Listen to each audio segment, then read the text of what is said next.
먼저 가봐야 할 것이 동남아를 가봐라. 그리고 두 번째 가볼 것이 미국을 비롯해서 아메리카 그쪽으로 가봐라. 그리고 세 번째가 꼭 가봐야 할 것이 유럽이다.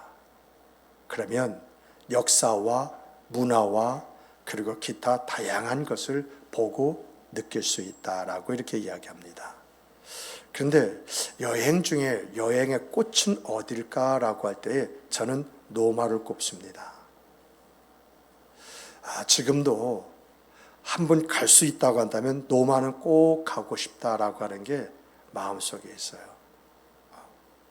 저는 노마를 딱 2박 3일을 갔다가 이렇게 왔는데요. 그런데 노마를 다 보려고 한다면 최소한 한 2주는 걸려야 다 보고 올 수 있지 않겠는가. 노마에 가서 이런 일이 있었어요. 노마에 지하철이 있긴 있는데 그 노선이 너무 짧은 거예요. 아니, 세계적인 이 도시에 이 지하철이 왜 이렇게 작으냐, 왜 또 하나밖에 없느냐 하고 물었더니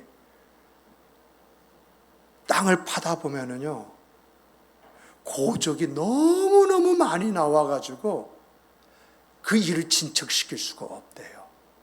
그래서 나중에 발굴하기로 하고 우리 지하철을 만들지 말자 해서 노마는 지하철이 하나밖에 없고 그 노선도 아주 짧다라고 이렇게 이야기를 해요.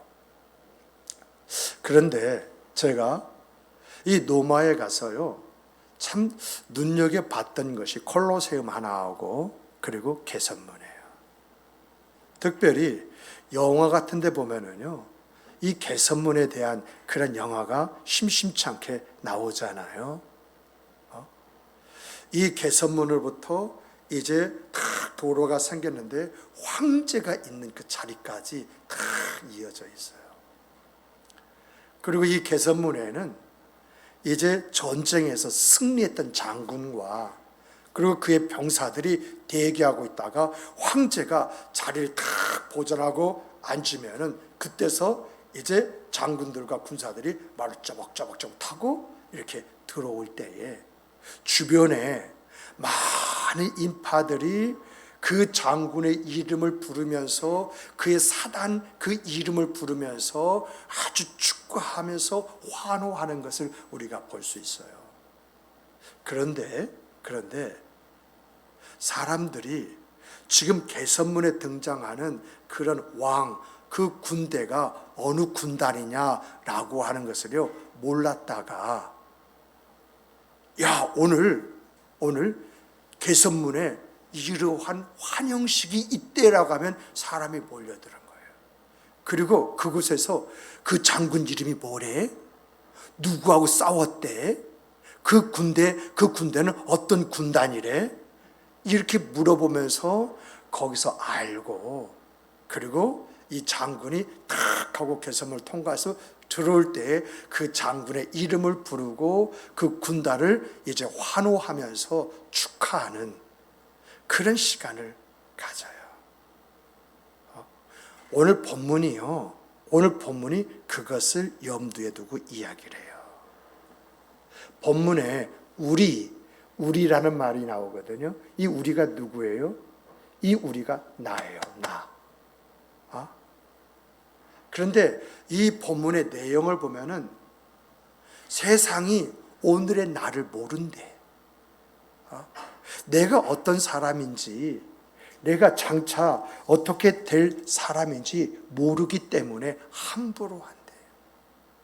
때로는 무시도 하고 비방도 하고 업신도 여긴다고 이렇게 이야기를 해요. 그런데 이런 세상이 나를 아는 때가 온다는 거예요. 나를 아는 때. 나를 부러워하는 그런 때가 온다는 거예요.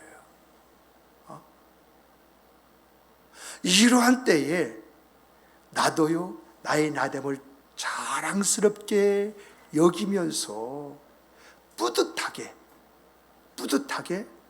그 모든 것을 지켜본다는 거예요. 그러면 그러한 때가 우리에게 온다고 하는데 언제 그러한 때가 오느냐? 성경은 마지막 때 세상이 나를 알게 되어진다. 내가 누구인지, 그리고 내가 살아온 길이 어떤 길인지, 내 앞길에 어떤 것이 펼쳐질지 세상이 알게 되어지고, 그때는 회개할 것 없는 천군 천사가 나를 맞이하러 환호성을 지르고 믿음의 그 선진들이 다 나와가지고 우리를 맞이하게 된다, 이렇게 이야기를 하고 있어요. 그러므로 오늘 본문은 우리에게 무엇을 가르쳐 주느냐? 우리가 가져야 할 것이 무엇이냐? 우리가 세상을 어떻게 살아야 할 것이냐? 이것을 우리에게 가르쳐 주고 있다, 이렇게 말씀드릴 수 있어요. 그러면 우리가 이 세상을 어떻게 살아야 할 것이냐? 그 첫 번째는요, 한번 따라서 해보십시다.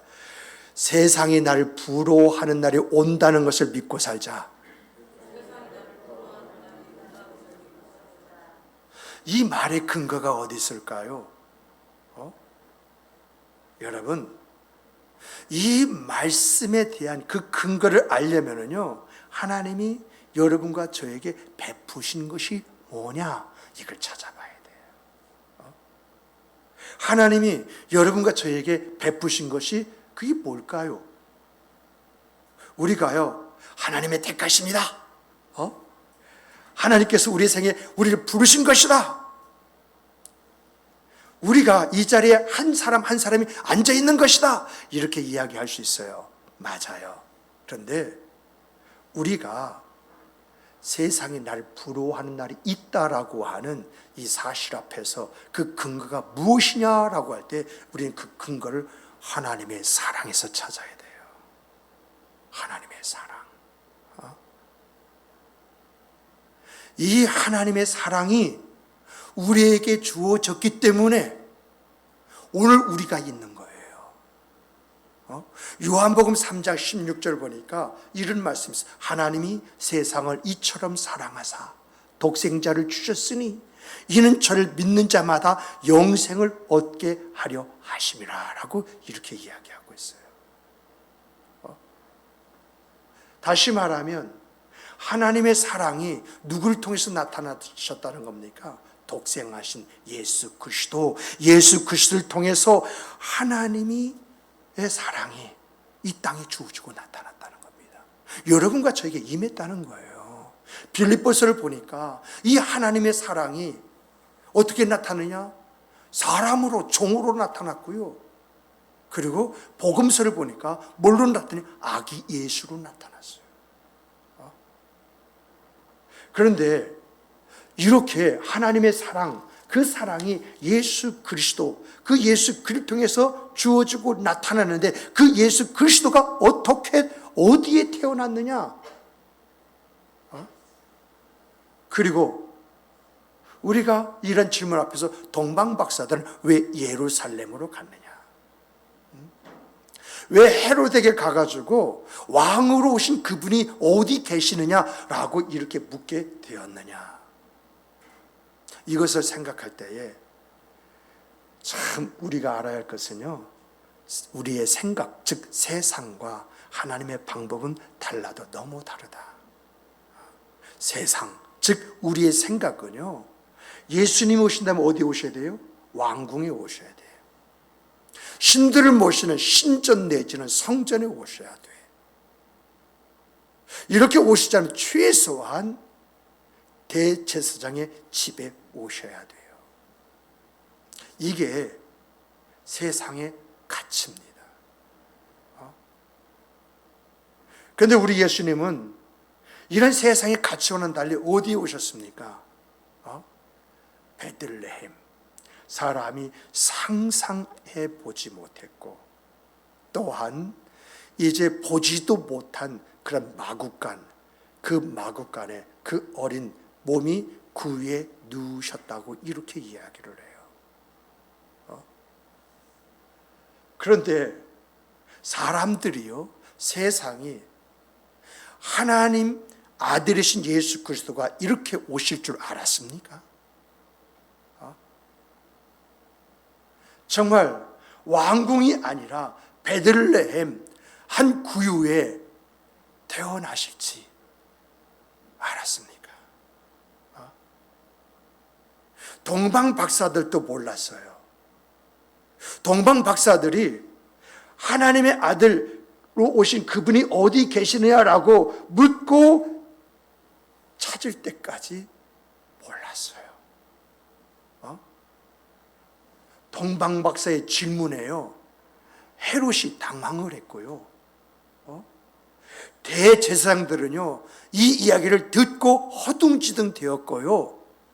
그리고 서기관들은 성경책을 막 뒤져가면서 그게 어디 있더라 해가지고 그들은 뭘 전했느냐? 사실을 전하는 것이 아니라 지식을 전했어요.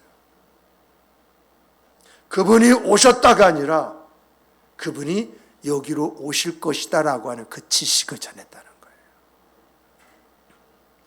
그런데 성경과 인류 역사를요, 이제 그 백과사전을 보니까 그 예수는 하나님의 아들로 오셨다, 이렇게 이야기를 해요. 그리고 왜 오셨느냐라고 할 때 성경과 백과사전을 보니까 하나님이 여러분과 저를 사랑하셨기 때문에 이 땅에 오신 것이다라고 이렇게 기록하고 있어요. 그리고 그 사랑의 결정체가 뭐냐라고 할 때 그 결정체가요, 십자가의 죽으심이라고 이야기를 해요. 당신이 택하신 자들을, 부르신 자들을 예배하는 그런 사람들을 멸망치 않고 영생을 소유하게 하기 위해서 택하신 족속으로, 왕같은 제사장으로, 하나님의 소속이 된 그러한 백성으로, 하나님의 자녀로, 하나님의 아들로, 더 나아가서 에덴 동산과 비교할 수 없는 거룩한 나라를 주시기 위해서 이 땅에 오셨다라고 이렇게 이야기를 하고 있어요. 그리고 이러한 믿음, 이런 확신을 갖게 하시기 위해서 이제 십자가에 죽으시고 부활하시고 성령으로 우리 인치셨을 뿐만 아니라 우리 안에 계신다고 이렇게 이야기를 하고 있어요. 이러한 과정을 통해서 예수가 누구냐라고 할 때 그 예수 그리스도는 구세주이시고 하나님이시다. 그리고 이분은 올라가신 그대로 다시 오실 것이다 말씀하시면서 그분이 오실 때, 그분이 이 땅에 오실 때에 세상이 내가 누구인지를 알게 되어지고 내가 내 자신이 어떤 존재인지 확인하게 되어져 있다라고 이렇게 이야기를 하고 있어요. 그러므로 여러분과 제가 이런 하나님의 사랑을 입은 자로서 그 말씀을 비춰볼 때 내가 어떤 사람입니까? 내가, 나의 존재가 어떤 존재인지 이 세상 것에 드러나는 그날이 있다고 하는 것, 이것을 믿으시고 오늘을 사시는 여러분이 되시기를 주님의 이름으로 축복합니다. 축복합니다. 두 번째는요, 이런 믿음을 가진 사람은요, 하나님의 약속들이 있어요. 이 약속들을 가슴에 담고 살아야 됩니다. 우리 함께 따라서 해보십시다. 하나님의 은혜의 약속을 가슴에 담고 살자. 이 세상 사람들은요, 예수 그리스도에 대한 경험이 없기 때문에 믿음이 없을 뿐만 아니라 은혜에 대해서 관심이 없어요. 그래서 우리가요, 신앙적인 은혜에 관한 이야기를 조금만 하려고 한다면 자기 일이 너무 중요하대요. 이것저것 할 것이 많아서 시간을 낼 수가 없대요. 뭐 해야 되기 때문에, 그리고 이제 신경 쓸 그런 정신이 없다고 이렇게 이야기를 합니다. 근데 여러분, 이것이 세상 사람 말만이면 얼마나 참 좋겠어요. 우리 안에도 나도 모르게 이런 말이 나와요. 차이가 있다면 그 사람은 구원받지 못한 사람으로서 이야기고 우리는 구원받은 사람으로서의 그런 이야기를 한다는 거예요.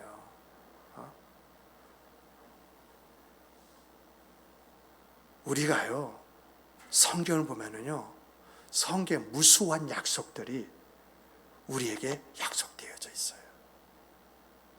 그런데 그 약속들은 어떻게 되었느냐? 구원이라고 하는 것은 일방적인 은혜이기 때문에 하나님이 택한 그런 사람에게는 다 이 은혜를 주셔요. 그런데 우리가 은혜 안에서 복되게 살아가는 문제는 좀 다르게 이야기하고 있거든요. 그 이야기가 뭐냐라고 할 때 너희들이 이렇게 하면 내가 이런 은혜와 복을 줄 것이다. 이렇게 되겠거든요. 그런데 오늘 우리들이 이런 말씀을 어떻게 생각을 하세요? 많은 경우요, 우리가 그 약속에 열매를 맺고 그 약속의 열매를 거두어야 되는데 이 정도면 됐지. 내가 하나님을 섬기고 봉사하고 헌신하는 것은 여기까지만 할 거야.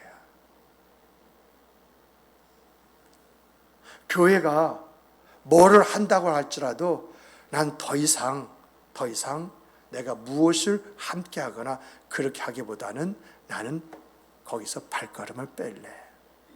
나는 여기까지가 끝이야. 이러한 제한을 두고 스스로 포기를 해요.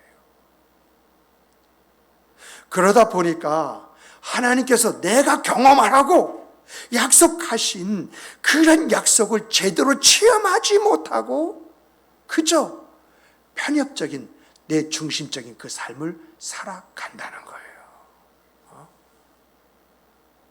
이러한 사람이 어떤 사람인 줄 아세요? 복음서에 나오는 부자 청년과 같은 사람이에요.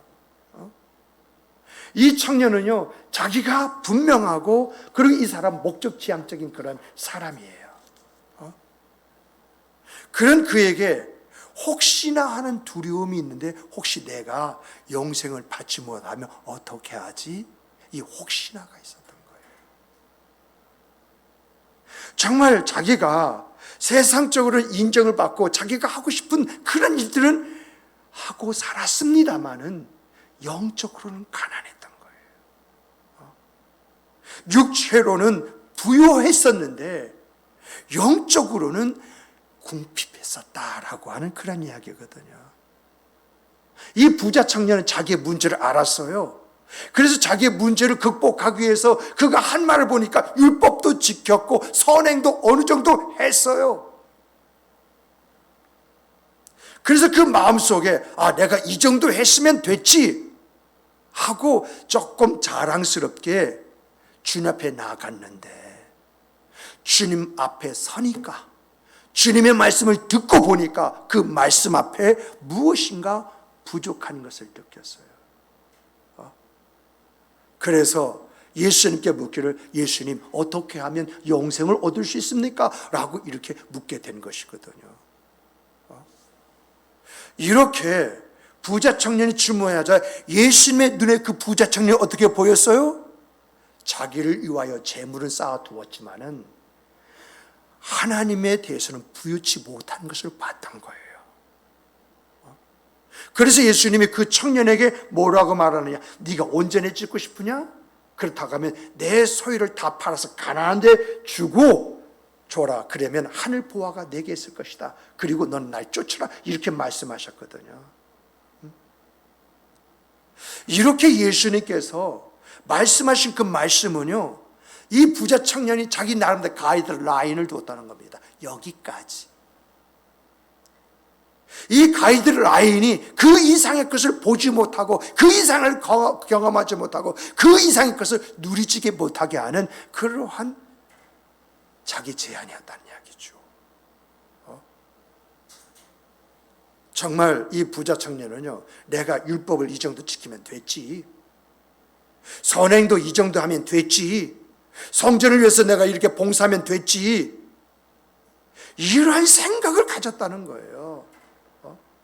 그런데 이러한 것이 예수님 앞에서는 그게 아니구나, 이것을 깨닫자 내가 어떻게 해야 영생을 얻을 수 있는 것입니까? 라고 이렇게 물었다는 겁니다. 그래서 예수님께서 내 소유를 다 팔아서 가난한 자에게 줘라. 그러면 하늘 보화가 내게 있을 것이다. 이 이야기는 무슨 말씀입니까? 하늘 보화가 뭐죠? 영생처럼 더 큰 보화가 어디 있어요? 너의 가이드라인을 내려놓아라. 그것을 부서뜨려라. 그리고 말씀 안에서 너의 모습을 가져라. 그러면 하늘 보화, 영생, 네가 원하는 영생을 비로소 소유한 자가 될 것이다. 그리고 두 번째는 나를 쫓으라고 하지 않습니까? 나를 쫓으라고 하는 것은 모든 걸 버리고 제자가 되라라 라고 하는 그런 이야기가 아니라, 그 부자 청년이 하나님 안에서 경험해야 할, 체험해야 할 세계가 있기 때문에 그걸 보라는 것입니다. 그걸 체험하라는 것입니다. 그 안에서 살라고 하는 거예요. 우리는 많은 부분은요, 부자가 소유한 그 모든 재물을 팔아라, 그리고 가난해 줘라, 그리고 쪽박차고 너 날 따르라, 이렇게 생각을 하고 있는데 그게 아니라는 거예요. 네가 세운 가이드라인을 내려놔라. 그러면 영생을 소유하게 될 것이다. 나를 믿고 신뢰해라. 그리하면 네가 지금까지 경험해보지 못한 하나님의 세계를 경험하게 될 것이다. 그 이야기거든요. 이런 말씀이 곧 우리에게 뭘 이야기해주고 있느냐라고 할 때, 여러분, 하나님의 일하심을 가로막고요, 하나님의 역사를 체험하지 못하게 만드는 것이 뭔지 아세요? 우리의 생각입니다.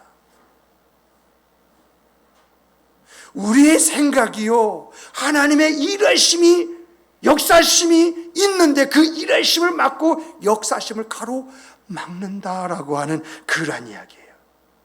그러다 보니까 여러분과 제가 체험해야 할 것을 체험하지 못하고, 얻어야 할 것을 얻지 못하고, 누려야 할 것을 누리지 못하고, 때로는 피폐한 생과 그 삶을 살아가고 있다라고 하는 것이거든요.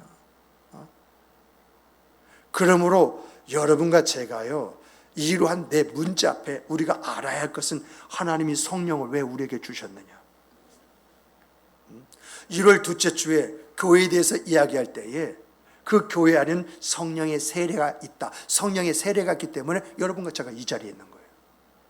성령의 내주하심이 있기 때문에 우리가 하나님 앞에 예배하는 예배자가 된 거예요. 성령의 충만함이 있기 때문에 내가 하나님의 의를 위하여, 나라를 위하여 일하고 수고하고 애를 쓰는 거예요. 그런데 왜 이 성령을 내 안에 담아주셨느냐는 거예요. 이건 다른 것이 아니에요. 여러분과 제가 하나님의 약속을요, 내 가슴에 담고 그걸 품고 그 약속에 동참할 뿐만 아니라 그 약속에 관심을 가지고 기도하며 간구하며 체험케 하시기 위해서,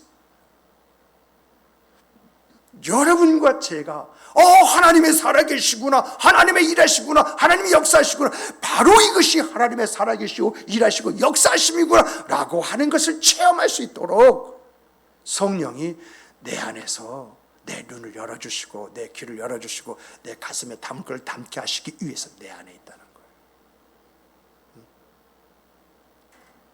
하나님의 약속, 그 약속에 대한 은혜와 은총, 그리고 복된 생과 그 삶을 살아내기 위해서, 그걸 얻고 누리는 그 생과 그 삶을 위해서 성령이 내 안에서 나의 생각을 만져주시고 나의 감정을 조절하게 하시고 내 의지 안에서 당신의 그 역사를 펼쳐내신다는 것입니다. 오늘 여러분과 제가요, 정말 이렇게 하나님의 약속의 말씀을 가슴에 품고, 그리고 이 약속의 말씀이 나에게 그대로 이루어질 것이다라고 확신하고 가면은요, 여러분 이것을 체험하는 때가 옵니다. 체험하는 때가 와요. 그때가 언제인 줄 아세요? 정말 여러분과 제가요, 이야, 하나님이 말씀대로 이렇게 역사하셨구나. 하나님이 약속하신 대로 그 약속을 믿으면 이런 역사가 오는 거구나. 야, 정말 하나님 살아계시다. 이런 것이 하나님의 살아계심에 대한 증거가 아니면 무엇으로 이것을 이야기할 수 있을 것인가 라고 하는 것을 깨닫게 됩니다. 언제요? 언제요? 여러분과 제가 2022년을 맞는 그 새해에 이것을 경험하게 되는 것입니다. 올 연말이 다 갈 때에 하나님의 약속을요 가슴에 품고 그 약속이 내 삶에 그것이 그대로 실현될 줄 믿고 확신하고 나가는 사람, 그 사람이 보는 겁니다. 그 사람이 경험하는 것입니다. 그 사람을 통해서 하나님은 살아계시고 일하시고 역사심을 드러내고 나타내는 것입니다.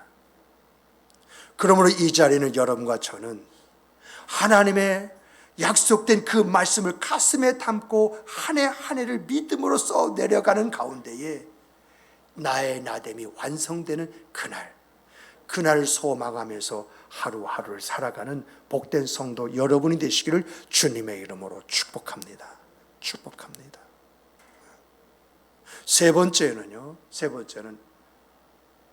올 한 해요. 올 한 해.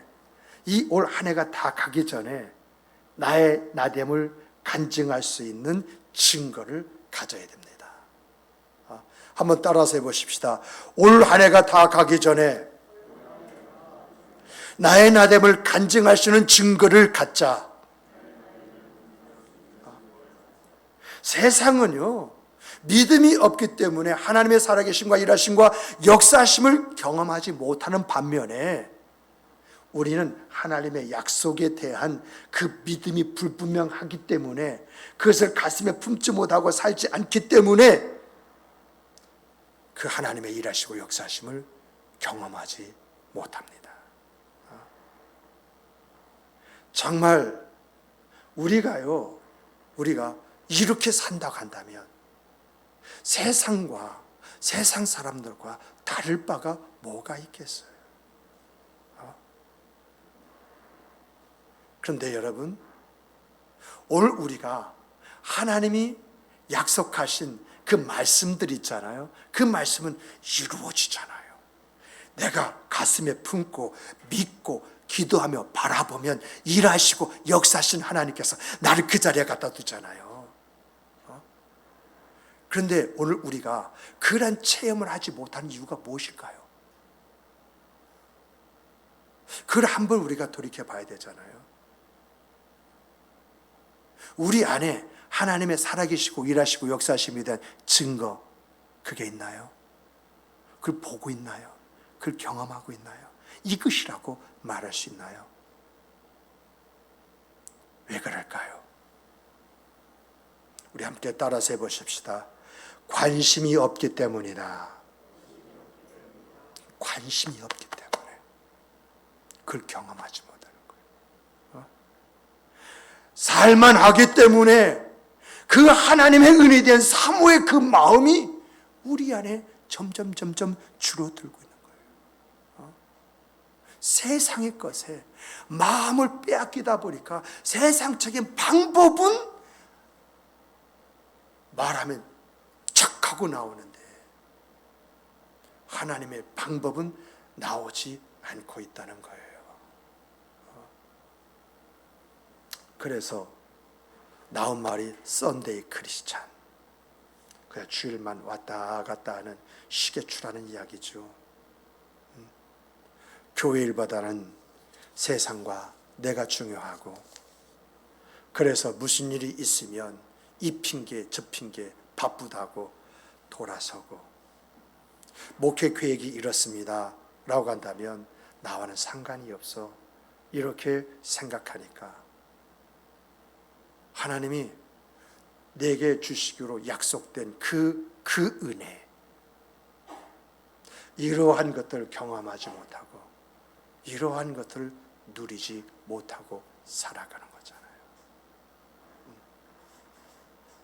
여러분과 제가 하나님이 주실 그 은혜를 가슴에 품고 내 가슴으로 그것을 돌리면서 살아간다고 한다면 거기서 소망이 나오게 될 것이고, 거기서 기도의 제목과 내용이 나오게 될 것이고, 그리함을 통해서 하나님이 어떻게 일하시고 역사하시는가 이것을 지켜보는, 여기에서 하나님 살아계셔 이렇게 말하시는 경험이 주어질 텐데, 우리의 그 목회 계획이 창조입니다. 그렇다면 이 창조가 어떤 것이냐라고 하는 것을 가슴에 품고, 하나님 이러한 일들이 우리 안에서 이루어지기 원합니다라고 하는 소망된 생각 속에서 기도하고 나간다면 우리의 눈에, 이야, 하나님이 이렇게 역사하시네, 하나님이 이렇게 인도하시네, 이것을 깨닫고 알 수가 있을 텐데 우리가 그것을 경험하지 못하는 거예요.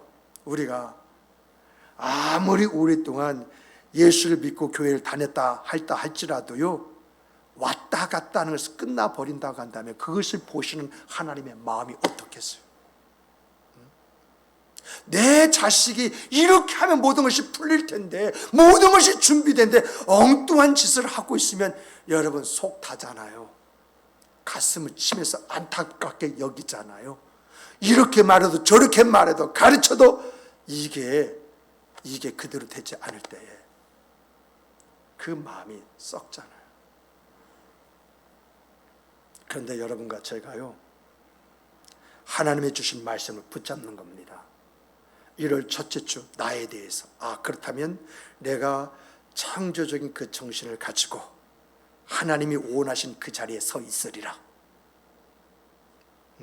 두 번째, 교회가 되도록 내가 애를 쓰고 수고하리라. 셋째 주, 내 가족이 함께 하나님의 은혜를 공유하면서 살리라. 내가 직장과 사업을 함에 있어서 내가 하나님 크기만큼 나의 크기를 가지고 내가 나아가리라. 내가 세상에 대해서 말을 들은 것처럼 나의 진정한 가치는 세상에 있는 것이 아니라 하나님께 있다라고 이러한 사실을 가슴에 품고 산다고 한다면 하나님께서 올 한 해 우리 안에서 어떤 일들과 어떤 역사를 일으키시겠습니까? 저와 여러분들이 올 연말을 지나면서 만날 때 우리 대화가 어떤 대화가 되겠습니까?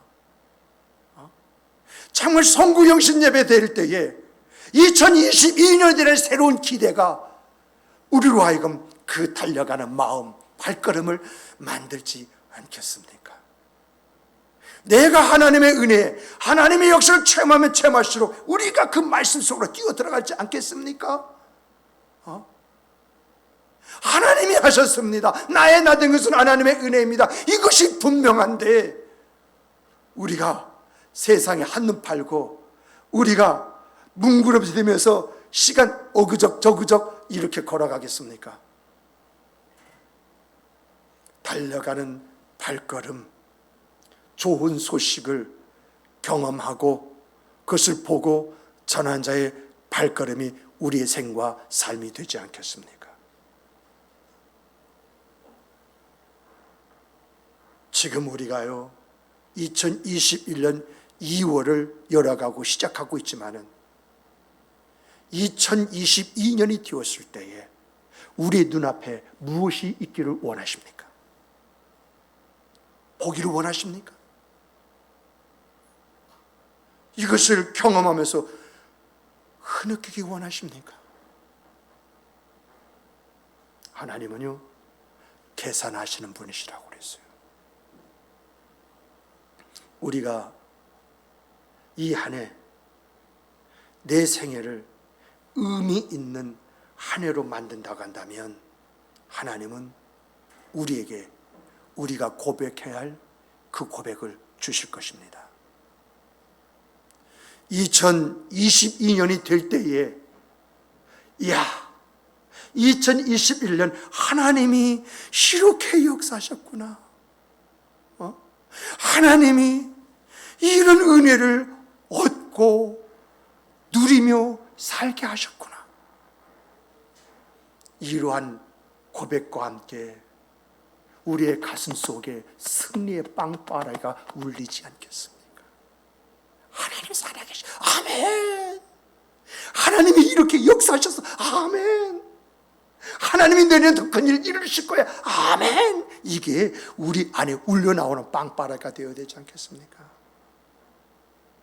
이러한 빵빠레가 우리의 가슴으로부터 우리 입술로 터져 나오는 이 2021년을 만드는 여러분과 제가 되기를 주님의 이름으로 축복합니다.